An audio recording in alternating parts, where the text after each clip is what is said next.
بسم اللہ الرحمن الرحیم۔ کوڈ ورڈ ٹی وی کے ناظرین کو اپنے چینل پر خوش آمدید کہتے ہیں۔ ناظرین کرامی، روس اور یوکرین کے درمیان جنگ چھڑ چکی ہے، جس کے باعث دنیا بالخصوص یورپ ایک بڑی جنگ کے دہانے پر ہے۔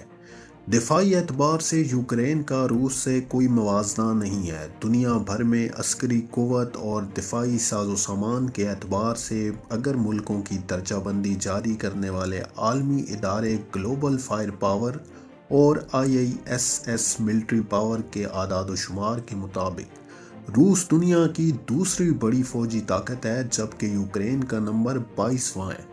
آپ کو بتاتے چلیں کہ کسی دور میں یوکرین بھی ایک ایٹمی طاقت ہوتا تھا، لیکن اب نہیں ہے۔ اس کے پیچھے کیا وجوہات کار فرما ہے، ویڈیو میں اس کی تفصیل آپ کو بتائیں گے، لیکن اس سے پہلے آپ سے گزارش ہے ہمارے چینل کو سبسکرائب کریں اور بیل آئیکن کو دبا دیں تاکہ آنے والی ویڈیوز آپ تک پر وقت پہنچ سکیں۔ ناظرین گرامی، روس نہ صرف دنیا کی دوسری بڑی عسکری طاقت ہے، بلکہ اس کے پاس بڑی تعداد میں جوہری ہتھیار بھی موجود ہیں۔ تاہم یہ بات دلچسپی سے خالی نہیں ہوگی کہ یوکرین کے پاس بھی کبھی بڑی تعداد میں جوہری ہتھیار تھے۔ خیال رہے کہ یوکرین 1991 تک سوویت یونین کا حصہ تھا، اور سوویت یونین سے علیحدگی کے وقت یوکرین کے پاس بڑی تعداد میں جوہری ہتھیار موجود تھے، جو کہ تعداد کے لحاظ سے دنیا بھر میں اس وقت تیسرے نمبر پر تھے۔ یہ ہتھیار سوویت یونین کی جانب سے وہاں چھوڑے گئے تھے، تاہم آزادی کے بعد یوکرین نے خود کو جوہری ہتھیاروں سے پاک کرنے کا بڑا فیصلہ کیا۔ یوکرین کے اس اقدام کے بدلے میں امریکہ، برطانیہ اور روس نے 1994 میں یوکرین کی حفاظت یقینی بنانے کا معاہدہ کیا، جسے بڈاپیسٹ میمورنڈم کہا جاتا ہے۔ موجودہ صورتحال میں جب دونوں ممالک کے درمیان جنگ چھڑ چکی ہے، یہ معاہدہ پھر زیر بحث ہے۔ ماہرین نے خدشہ ظاہر کیا ہے کہ جنگ کے باعث یوکرین جوہری ہتھیار بنانے کی طرف مائل ہو سکتا ہے، اور جنگ کے دوران یوکرین کے جوہری پاور پلانٹ پر ہونے والا کوئی بھی حملہ انتہائی خوفناک ثابت ہو سکتا ہے۔ تجزیہ کاروں کا کہنا ہے کہ ریاستی سربراہان کے درمیان کیا گیا یہ معاہدہ نظر انداز نہیں کیا جا سکتا۔ تاہم معاہدے کے ایک فریق یعنی روس کی جانب سے یوکرین پر حملے کے بعد دیکھنا یہ ہے کہ مغربی طاقتیں بالخصوص امریکہ اور برطانیہ کیا اقدامات اٹھاتے ہیں۔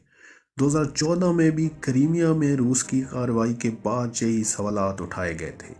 رپورٹ کے مطابق 2014 کے بعد سے یوکرینی عوام میں اس سوال نے جنم لیا ہے کہ ان کے ملک نے جوہری اسلحے کی تخفیف کر کے عالمی امن کے لیے بڑا اقدام کیا، تاہم اس کے جواب میں ہمیں کیا مل رہا ہے؟ یاد رہے کہ سوویت یونین کے دور میں چرنوبل جوہری حادثہ موجودہ یوکرین کے علاقے میں ہی ہوا تھا۔ یوکرین کے شہر چرنوبل کے جوہری پاور پلانٹ میں دھماکے کے بعد سے وہاں کے رہائشی محفوظ مکانات پر نقل مکانی کر گئے تھے، اور یہ حادثہ 1986 میں ہوا تھا۔ 4000 مربع کلومیٹر کا علاقہ اب بھی خالی پڑا ہے۔ یوکرین کی حکومت کا کہنا ہے کہ چرنوبل کے اس متروک علاقے میں آئندہ لوگ 24,000 سال تک آباد نہیں ہو سکیں گے۔ دھماکے کے نتیجے میں 2 افراد ہلاک ہوئے تھے اور وہاں مسلسل 10 دن تک آگ لگی رہی۔ تابکار دھوئیں کی گرد کے بادل ہوا کے ذریعے پورے مشرقی یورپ میں پھیل گئے تھے۔ اس دوران امدادی سرگرمیاں سر انجام دینے والے 134 کارکنوں میں تابکاری سے متعلق بیماری کی تشخیص ہوئی تھی، جن میں سے 28 کارکنوں کی موت اس واقعے کے چند ماہ کے اندر ہی واقع ہو گئی۔ 19 افراد بعد ازاں چل بسے۔ ناظرین گرامی، آج ایک بار پھر امریکہ پر سوالات اٹھ رہے ہیں کہ اس نے ہمیشہ کی طرح جس طرح اپنے اتحادیوں کو دھوکہ دیا اور پیٹھ دکھائی، اس نے یوکرین کو بھی اکیلا چھوڑ دیا ہے۔ یوکرین کی حفاظت کے معاہدے کے باوجود آج امریکہ اور یورپی ممالک روس کے ڈر کی وجہ سے آگے نہیں آ رہے، اپنے بیانات سے یوکرین کی مدد کے دعوے کر رہے ہیں، اور اقوام متحدہ میں قراردادیں پیش کی جا رہی ہیں، لیکن کیا ان کی قراردادیں پیش کرنے تک روس یوکرین پر قبضہ نہ کر چکا ہوگا؟